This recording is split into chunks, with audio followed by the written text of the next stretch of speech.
Nagpur Hingna MIDC में स्थित Mahindra and Mahindra में आज कामगारों की खुशी का ठिकाना नहीं है। कामगारों की समस्याओं को लेकर आज प्रशासन की ओर से और भारतीय कामगार सेना की ओर से निर्णय निकाला गया है और सकारात्मक बैठक के बाद आज उनकी मांगे पूरी हो चुकी है। आप ये तस्वीरें देख सकते हैं कि किस तरीके से अभी जो यहाँ पे कामगार है वो अपनी खुशी मना रहे हैं और ढोल ताशों के साथ आज इस खुशी को मनाया जा रहा है और कामगार यहाँ जो है वो बेहद खुश नजर आ रहे हैं। उनकी हर मांग, चाहे वेतन की मांग हो या फिर और भी समस्याएं हैं, यहाँ पे बैठक के द्वारा सुलझा दी गई है। हम बात करेंगे भारतीय कामगार के सेना के जो अध्यक्ष है अक्षय साहू जी, उनसे भी और जानेंगे कि आखिर किन नियम के तहत ये बैठक के बाद ये फैसला लिया गया है। सर, किन समस्याओं का आज यहाँ पे कामगारों को लेकर निर्णय निकाला गया है? बहुत बड़ी खुशी का दिन है, बहुत उत्साह का वातावरण है।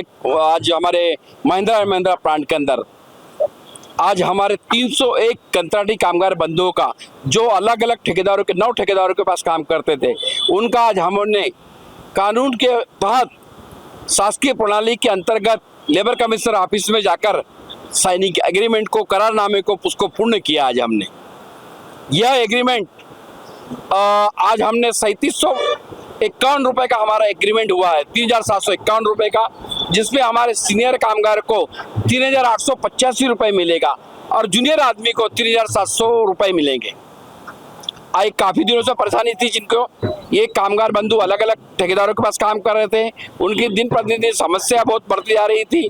इस सब बातों को ध्यान में रखते हुए हम लोगों ने मैनेजमेंट के साथ चर्चा किया। इन लोगों ने भी ये अलग अलग 3 संगठनों में बटे हुए थे। संगठनों की अगर हम बात करें तो यहाँ काफी सारे ठेकेदार भी मौजूद है, उनकी संगठनाएं मौजूद है, तो किस तरीके से जो है सभी की चर्चा, एक सकारात्मक चर्चा सामने आई है और किन मुद्दों पर ज्यादा ध्यान दिया गया है? नहीं, हमेशा भी देखने में आ रहा था ये हमारे लोग, हमारे कामगार बंधु 3 अलग अलग संगठनों में बढ़ गए थे। इसमें देखा इनका कोई भी काम या प्रॉब्लम सॉल्व नहीं हो रहा था, सब कुछ फायदा मैनेजमेंट का ही हो रहा था या वकील अपना पेट भर रहे थे, पर यहाँ इनका कुछ भी बेनिफिट नहीं होता। हम लोगों ने आह्वान किया इन लोगों को कि भैया एक झंडे के नीचे आओ, एक झंडे के नीचे ही आओगे तो आपका फायदा हो सकता है, और कौन सा झंडा काम कर सकता है और कौन सी संगठन काम कर सकती है इसका जरूर ध्यान रखिए। आप सारे लोगों को उधर जाना है तो उधर जाइए, पर कहीं भी जाओ, अगर भारतीय कामगार सेना के पास आना है आपको, आज हमारे माजी मुख्यमंत्री पक्ष प्रमुख उद्धव बाला साहब ठाकरे, इनके नेतृत्व वाली यूनियन जो हमारे चल रहे हैं, हमारे जो अध्यक्ष है माननीय खासदार अरविंद भाई सावंत साहब, कार्याध्यक्ष हमारे अजित दादा साड़ू साहब, इनके नेतृत्व में हम यूनियन चला रहे हैं और उनका कामगारों के प्रति काम करने की शैली एक जबरदस्त शैली है। कामगारों को नजदीक से देखते हैं, उनने खुद निचले स्तर पे काम किया है, इसलिए उनको मालूम है कि कामगारों की समस्या कैसी होती है और मैनेजमेंट से कैसे डील करके या बातचीत को उस प्रॉब्लम को सॉल्व किया जा सकता है। पुराने नियमों की हम बात करें, पुराने नियमों में और अभी जो बैठक हुई उसके बाद जो नए नियम लागू किए गए हैं, क्या दोनों में डिफरेंट है? हाँ, बहुत सारी चीज़ों में डिफरेंस है। कुछ एक ट्रांसफर वाला मुद्दा था, उसको भी हमने सॉल्व किया कि प्रीमाइसेस के अंदर ही ट्रांसफर होगा जो भी होगा। तो ये अमाउंट पिछले बार उनका 2711 रुपये अमाउंट हुआ था, वो भी 8 साल के बाद हमने मात्र 2 महीने की चर्चा में इनको 3751 रुपये दिला के दिया। ये अपने आप में हिस्ट्री होगी। नागपुर प्लांट में इतना बड़ा एग्रीमेंट कभी नहीं हुआ था, ये पहली बार ही हुआ था। आज हमने, आप जानते हैं, बुटीबोरी फेज 2 में 2000 एकड़ जमीन हमको मिल रही है, जिसमें टीडी प्लांट यानी नागपुर महिंद्रा का पूरा हब बनने जा रहा है। तो ये हमारे कामगार भाइयों में, ये हमारे ठेकेदार भाइयों में ऐसे यंग लड़के हैं जो इनको अगर कुछ ट्रेनिंग दिया जाए या शिक्षा दी जाए तो बेहतर काम कर सकते हैं। उनके लिए भी अपॉर्चुनिटी है, प्लांट के अंदर अपॉर्चुनिटी है।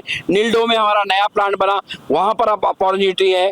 ये अगर मिलके रहते हैं तो इसका निश्चित तौर पे इनको फायदा होगा। कामगारों के आगे और भी समस्याएं जो सामने आएंगी, उन्हें किस तरीके से समाधान किया जाएगा?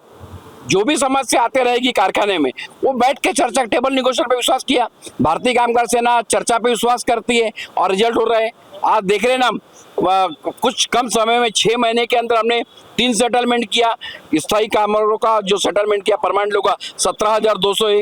इंडस मैन पावर लोगों का जो एग्रीमेंट किया हमने 3,725 का किया, आज इन लोगों का 3,751 रुपए का किया।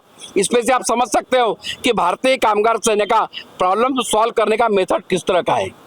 इस जीत का श्रेय आप किसे देना चाहेंगे? नहीं, ये जीत का श्रेय तो इन लोगों को, सबसे पहले तो मैं इन लोगों को देना चाहूंगा, ये 301 कामगार बंधुओं को, कि वो मिलके रहे, संगठित रहे, और साथ में इनने जो 12 लोगों की टीम बनाई थी, वो 12 टीमों के बीच का कॉम्बिनेशन, वो 12 टीम ने जो भारतीय कामगार सेना पे विश्वास दिखाया, उसका रिजल्ट है। इसमें व्यवस्थापन और यूनियन दोनों ने आपस में मिलके ये प्रॉब्लम को सॉल्व किया। इसलिए हम मैनेजमेंट का भी धन्यवाद देना चाहेंगे कि जो कितने कम समय में इतना अच्छा कार्य करके हमें दिया, रिजल्ट दिखाया हमें, और आज उसकी तारीफ लेबर कमिश्नर साहब ने भी हमें किया कि आज कितना अच्छा एग्रीमेंट आज इस विदर्भ में कभी कहीं नहीं होता, उतना अच्छा एग्रीमेंट आज नागपुर महिंद्रा में हुआ है, ये उनने खुद बोल के बताया है। तो ये थे हमारे साथ में भारतीय कामगार सेना के अध्यक्ष साहू जी, जिन्होंने बताया कि कामगार की काफी सारी समस्याएं थी, चाहे वो वेतन को लेकर हो या फिर उनके और भी समस्याओं को लेकर हो। हमने एक बैठक में सकारात्मक चर्चा की और ये पूरी बैठक को लेकर भारतीय कामगार सेना ने आखिरकार कामगारों की जो समस्या है उन पर जीत हासिल की और इस जीत का श्रेय पूरे कामगारों को दिया जा रहा है। अब आगे देखना यह है कि और भी समस्याओं पर ये किस तरीके से समाधान करते नजर आएंगे। कैमरा पर्सन उदय सोनवाने के साथ सुरेंद्र सिंह नागी, नागपुर समय, नागपुर।